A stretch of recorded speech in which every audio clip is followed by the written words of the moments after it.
लक्ष्मी बाहेर पडली.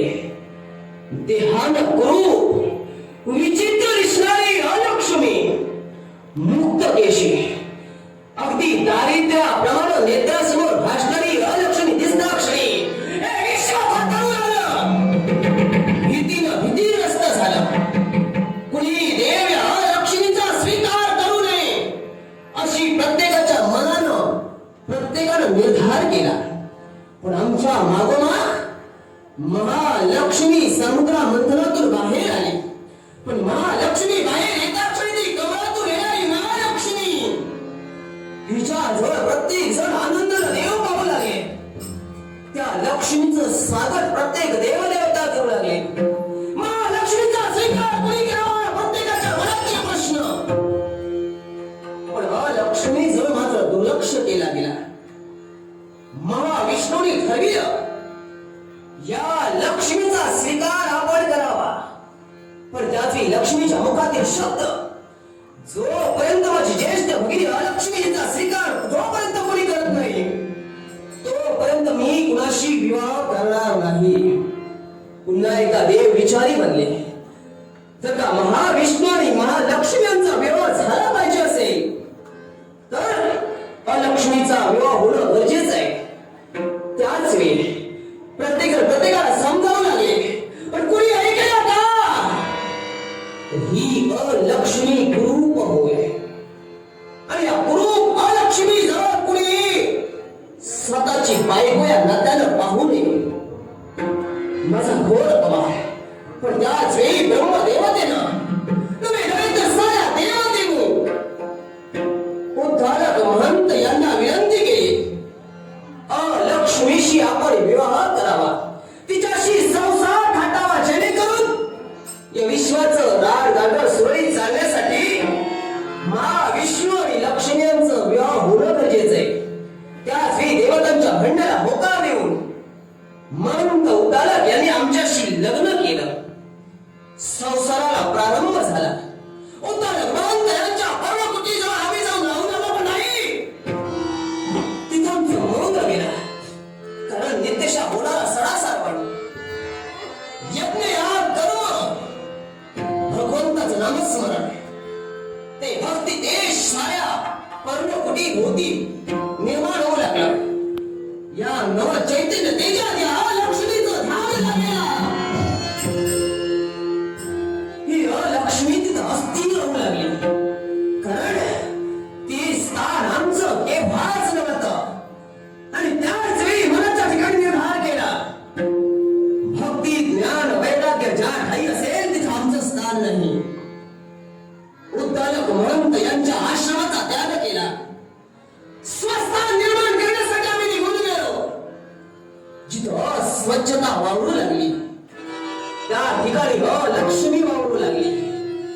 जिथं अधर्म अविचार असत्य नांदू लागलं तिथं लक्ष्मी नांदू लागली. जिथं रक्तपात होतोय तिथं लक्ष्मी नांदते. पण देवतांनी केलेला अपमान अद्यापही विसरले नाही. कारण माझ्या मागावर ढालेली ती लक्ष्मी तिला दैवी तत्वात श्रेष्ठ स्थान देऊन या लक्ष्मीजवळ दुर्लक्ष केला. ही लक्ष्मी कुठं आहे कुठं नाही याचा देवतांचा लक्ष नाही. आणि म्हणूनच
अगदी आपला मान सन्मान राखून ही लक्ष्मी आपल्या चरणी देखील कोटी कोटी सदैव कल्याण होईल असा आशीर्वाद मला छरी वाटलं. कसल्या गोष्टीचं आतापर्यंत या देवतांनी या लक्ष्मीचा तिरस्कार केला, धिक्कार केला.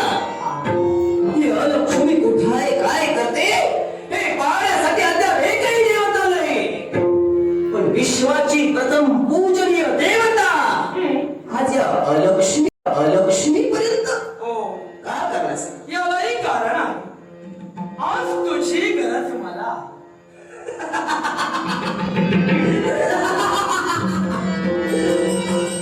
लक्ष्मीची गरज हो. प्रथम पूजनीय गणेशाला अर्थात आश्चर्य वाटू लागलं. हा लक्ष्मी जवळ दुर्लक्ष करणाऱ्या देवता माझ्या सहाय्यासाठी म्हणे तुझ्याजवळ दुर्लक्ष केलं गेलं हे तू कशावरून ठरविलं कारण हा ज्यावेळी सागर मंथनातून आमचा जन्म झाला पण आमचा स्वीकार कोणीही केला नाही. का तर आम्ही कुरूप आहोत. का तर आम्ही आमच्या अवती भोवती असत्य विचार घासू लागले. दैवी तत्व असून सुद्धा प्रत्येकाने आमचा तिरस्कार केला. पण आमच्या मागावर येणारी ती आमची कनिष्ठ भगिनी म्हणजे लक्ष्मी आणि हिच्या स्वागतासाठी साऱ्या देवदेवता अति पुष्प घेऊन उपस्थित राहिले. त्या लक्ष्मीचं यथेच स्वागत केलं. नवे तर दैवी तत्वाश्रयच असतात त्या लक्ष्मीला दिलं. आणि हो लक्ष्मीला तू आश्रयच केलं. हा माझा अपराध होय. हा देवतांनी केलेला माझा अपराध होय. हे लक्ष्मी तुझ्या बोलण्याचा अर्थ मी जाणू शकतोय. होय ना? तुझ्या मनाचा भावार्थ मी जाणू शकतोय. म्हणे देवतांनाही तुला दुर्लक्षित केलं नक्कीच. असं तुझं म्हणणं असेल. हा. पण हा तुझा निव्वळ गैरसमज आहे. म्हणजे कारण या विश्वात जो जो जन्माला आला त्या प्रत्येकाला महत्वही ठेवलेलंच आहे. अगं होरी वास्तव्य करणारा पाषाण म्हणजे दगड. त्या दगडाला जिथं महत्व आहे तिथं तुला महत्व नाही असं तू म्हणालीस.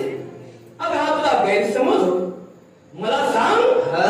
तुझ्या जीवनात तुला मेधामर्यादा आखून दिला गेलेला नक्कीच त्या कुणी दिल्या बरं देवतांनीच दिल्या. होय. का म्हणून कारण ज्यावेळी उद्धारक महंतांचा आश्रम आम्ही सोडिला का तर तिथं आमचं मन लागेल. मन स्थिर होऊ लागलं. कारण तिथं भक्ती ज्ञान वैराग्य सतेज वावरू लागलं. ते तेज लक्ष्मीला सहन होईना आणि म्हणून आम्ही त्याग केला. पण त्याच वेळी देव देवताने आम्हाला मर्यादा घालून दिल्या. का तर ज्या ठिकाणी भक्ती ज्ञान वैराग्य आहे तिथं तू राहू शकत नाही. तर जिथं अधर्म अविचार असत्य आणला जातोय, जिथं हिंसेला पाठबळ दिलं जातंय, जिथं रक्तपात होतोय तिथं प्रामुख्यानं तुझं स्थान. पण ते मला मान्य नाही. कारण देवता पूजनीय प्रथम स्थान आहे. स्वतःचं अस्तित्व निर्माण होणं ते सुद्धा देवतांप्रमाणेच आहे. अस्तित्व तुझं देवतांप्रमाणेच आहे. हो.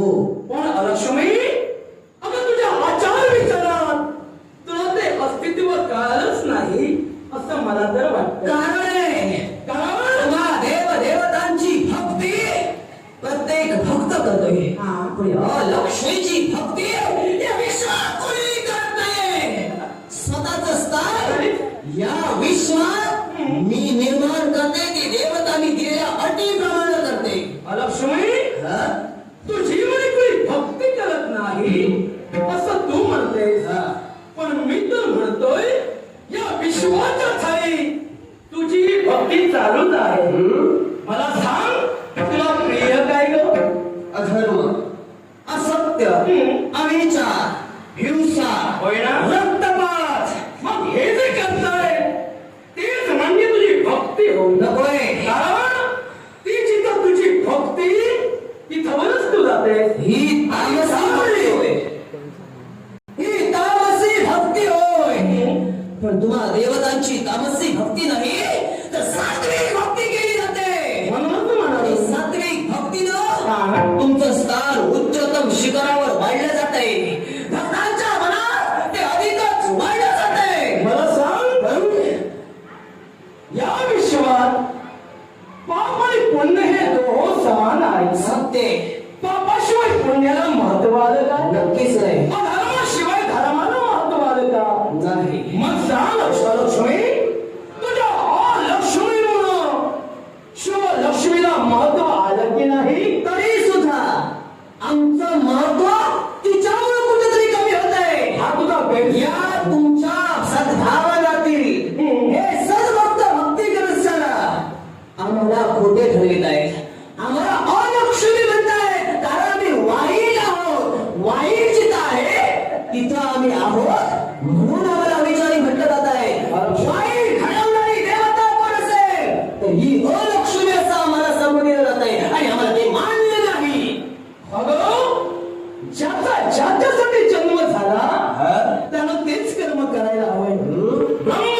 मी देवतातील घटक आहे ना, मग देवतातील घटक असून का आमची भक्ती होत नाही, का आमचं मंदिर नाही, का आमची पूजा अर्चा होत नाही?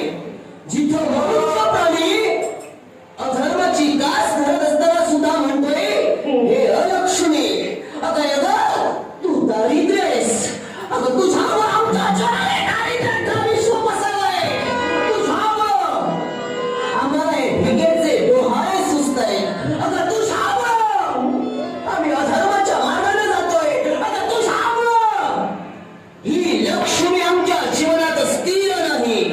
लक्ष्मी जर का आली असेल तर ती आमच्या जवळ टिकत नाही, कारण तू आमच्या गृही दूर आणतेस. मग हे अपशब्द या लक्ष्मीला नाही स्थिर बसू दे. म्हणे अपशब्द तुला वाटतंय? अगं हे तुझे शब्द म्हणजे तुझी भक्ती होय. जे षडरिपू निर्माण झाले त्या षडरिपूवर प्रत्येकाला मात करून भगवंत नामाची दीक्षा घेतल्यानंतर तिथं तुला वास्तव्य नाही, ही तुझी मेधा मर्यादा झाली. भक्ती ज्ञान वैराग्य जिथं वावरत आहे, जिथं सद्गती सर्वांना सर्वैक बुद्धिनाव प्रत्येकाचं आचरण जिथं होत आहे, तिथं तुला अस्तित्व केव्हाच नाही हे तू आता मान्य करते. मग सांग, हे ज्यावेळी तुला दिलं गेलं तेव्हा का मान्य केलंस? कारण होतं स्वतःच अस्तित्व निर्माण होईल ही मित्रासमोर अपेक्षा होती. देवतांच्या शब्दावर विश्वास आम्ही ठेवला, पण त्या देवतांनी आमच्या बाबतीत केलेले कपट होय. माझी कनिष्ठ भगिनी तिला देवता श्रेष्ठ स्थान दिलं. एवढंच नव्हे तर ज्या ठिकाणी प्रथम स्थान आम्हाला दिलं तिथं सुद्धा भक्ती ज्ञान वैराग्य नांदू लागल्यामुळं आम्ही उद्धार भगवंत यांच्याशी संसार सुद्धा थाटू शकलो नाही सुखाची स्वप्न पाहू शकलो. आणि हे अधर्म विचार देवतांनी आमच्या बाबतीत घडले. आणि गणेशा तूच म्हणालास जिथं षडविकार आहे तिथं जर का त्या षडविकारांवर उद्रेक झाला असेल तर त्याच वेळी अलक्ष्मी तिथं आपली कृपा दर्शविते. पण षडरिपूंवर मात करण्याचा एकमेव मार्ग म्हणजे भक्ती मार्ग. अर्थात हा मनुष्य प्राणी पापाचरण सुद्धा जीवनात केल्यानंतर हजारो जरी पाप घडली असतील आणि एक जरी पुण्य केलं असेल तरी त्याला पुण्यात्मा म्हटला जातो. अगदी मग हे स्थान का माझ्यापासून येऊन घेतलं जातंय? अलक्ष्मी तुझं बोलणं असतंय होय ना? पण या सगळ्याचा भावार्थ मी जे काही तुला सांगितलं समजतोय, तुझ्या लक्षात आलाच नाही. समजतोय. तुझ्या लक्षात आला असता तर तुझं अस्तित्व सुद्धा तुला मी पटवून दिलंय. कारण जिथं अधर्माचा अत्याचार जिथं होतोय, जिथं रक्तपात होतोय, ते तुझं अस्तित्व, ती तुझी भक्ती या विश्वात प्रत्येकाच्या गृही होत असेल तर तिथं तू नांदावं ही तुझी कृपा झाली. आता जिथं भक्ती त्याला वैराग्य, जिथं प्रत्येक प्राण आपल्या जीवनाच्या उत्कर्षासाठी भक्ती करू लागला तिथं तुला थारा नाही ही तुझी मर्यादा झाली. त्या मर्यादेचा स्वीकार तू आधी केलीस आणि आता अस्तित्व वेगळं काय मांडणार? आणि म्हणूनच ज्या ज्या षडरिपूंवर मात करण्यासाठी भक्ती तत्व प्रोत्साहित होतंय त्या ठिकाणी माझं अस्तित्व नष्ट होतंय. ते अस्तित्व माझं कायमस्वरूपी टिकून ठेवण्यासाठी आतापर्यंत झटत आले. त्या षडरिपूंचा उद्रेक व्हावा ही सद्भावना होण्याच्या ठिकाणी आहे. कारण पाप पुण्याची गणना जर का केली असेल पुण्य अधिक मानलं जातंय आणि पाप कमी अर्थानं घडले जाते. मग तो समतोल ठेवण्यासाठी होय लक्ष्मी झटणार आहे. तर माझं अस्तित्व देवतांप्रमाणे घडलं जाणार आहे. तुझ्या लक्षात आता आलं म्हणजे पाप झाल्याशिवाय तुला किंमत नाही आणि त्या पापातून उतराई झाल्याशिवाय लक्ष्मीला किंमत नाही. म्हणून तुम्ही म्हटलंय जिथं अधर्म तिथं तुझी जागा आहे. मग यात वावगं काही नव्हतं. आता तुझी जागा तुला कळाली. मग अर्थात तोच अधर्म जर का तुला हवा असेल मी तुला सांगेन तेव्हा यावेळी देवतांना तुझी गरज आहे. या विश्वामध्ये गुहार अर्थ व्हायला हवाय. निवास नाही माझ्या समोर केव्हाही नाही. कारण ज्याच्या वेळी मला वाटलं देवतांनी मला सहाय्य करावं त्या वेळी माझ्या सहाय्यासाठी न येता माझ्या अस्तित्व कुठेतरी लोक यासाठी दैवी तत्व मनानं विचार केला नाही. आणि म्हणूनच या सत्य युगाच्या ठाई 18 विश्व पुण्य आणि 2 विश्व फक्त पाप आहे. होय ना? पण ते मला मान्य नाही, ते मला मान्य नाही. हा समतोल देवतांनी माझ्या बाबतीत तो राखला. ते समतोल राखण्यासाठी असताचं अस्तित्व निर्माण करण्यासाठी हे अधर्माविचा यापेक्षा वाढणं गरजेचं आहे. एकच लक्षात ठेव, जी ज्याची मर्यादा त्याला आखून दिली त्या मर्यादेचं उल्लंघन या जगात कोणी करू शकत नाही. ज्याच्या आयुष्याची मर्यादा जिथं ठरली ती आयुष्याची मर्यादा कोणाची वाढू शकत नाही. जिथं ज्याचं अस्तित्व स्थिर ठेवलं तिथं ते स्थिरच राहणार आहे. कारण सांप्रत्य युग चालू आहे, हे कृत युग. आणि या युगाच्या ठाई 2 विश्व पाप एवढीच तुझी गणना होणार. अर्थात तुझेच नव्हे तर कलो प्रिय देवता म्हणजे कलिदेव याला सुद्धा मर्यादा तेवढीच ठेवली गेली. अर्थात त्या कलिदेवाला सहाय्य करणं हे तुझं कर्तव्य नव्हतं का? तरी सुद्धा देवतांना सहाय्य ही अलक्ष्मी करणार नाही. तू माझी किती मनरवणी कर, देवतांना सहाय्य करण्यासाठी ही अलक्ष्मी केव्हाही तत्पर होणार नाही म्हणजे नाही. असं म्हणेन, तुझ्या कर्तव्याची जाण तुला राहिली नाही. तुझ्या अस्तित्वाची किंमत या विश्वात तुलाच राहिली नाही. कारण जिथं कलिदेवाला नाही, कारण जिथं कलिदेवाला सहाय्य करणं हा तुझा धर्म तू विसरतेस. तो धर्म जर विसरशील तर प्रतिभा धर्म म्हणणं हे मानवी आहे. हे गणेश, सहाय्य अलक्ष्मीचं मागतोय, पण तुम्ही वेदामर्यादा घालून दिल्यात ना. जिथं भक्ती ज्ञान वैराग्य असेल तिथं अलक्ष्मी नाही. जिथं देवतांचं अस्तित्व असेल तिथं अलक्ष्मी केव्हाही नाही. मग काय हो तुमच्या सहाय्यासाठी? जिथं तुमचं स्थान आहे तिथं अलक्ष्मी केव्हाही येणार नाही. तुझं अस्तित्वावर स्वतःचा जीव गुदमरतोय, स्वतःचं अस्तित्व कुठेतरी लोप पावतोय, अशी मनाच्या ठिकाणी भीती निर्माण होते. मग ही अलक्ष्मी तुला सहाय्य का करण्यासाठी? कदाचित तुला भ्रमणी असेल. माझ्या समयी मी तुला गणेश रूपी नाही तसा नव्हे.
जीवनात सुवर्ण संधी आहे.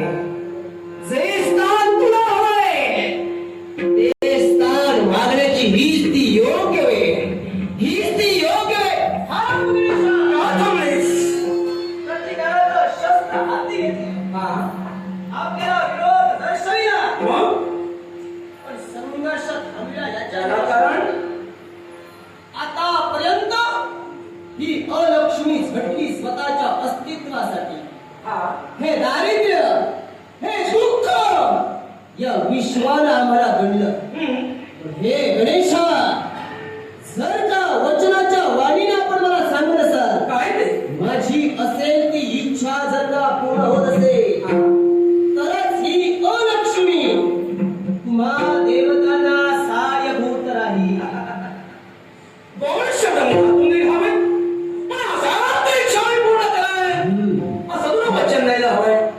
मग तू माझी विनंती मान्य करशील. अर्थात तुझ्या विचारांचा विचार मी परिपूर्ण केलाय. दिला तुला वचन. तुझ्या सर्वात इच्छा मी पूर्ण करेन, पूर्ण करेन. अलक्ष्मी धन्य झाली. हे गणेशा, काय ते? इच्छा एकच आहे. आतापर्यंत स्वतःचं अस्तित्व निर्माण करण्यासाठी अलक्ष्मी झटलीये.